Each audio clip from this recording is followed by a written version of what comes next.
আমরা সুস্পষ্টভাবে মাননীয় প্রধান উপদেষ্টার কাছে ছাত্র জনতার পক্ষ থেকে প্রশ্ন রাখছি, আপনি বিষয়টি স্পষ্ট করবেন।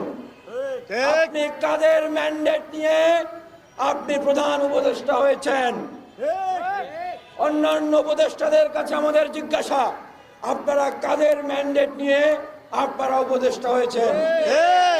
আপনাদের ম্যান্ডেট যদি হয়ে থাকে, এই যে হাজার হাজার ছাত্র জনতা যারা জীবন দিয়েছে, আপনাদের ম্যান্ডেট যদি হয়ে থাকে, এই যে হাজার হাজার ছাত্র জনতা যারা আহত হয়েছে এবং এখনো এই অন্তর্বর্তীকালীন সরকারকে বলছেন যে আগামী জাতীয় নির্বাচনে আওয়ামী লীগ অংশগ্রহণ করবে কিনা, সেই বিষয়ে বিএনপি একটি বৃহৎ রাজনৈতিক দল, তারা বলেছে নির্বাচনে অংশগ্রহণ করবে, তারা নাকি রায় দিয়ে দিয়েছে।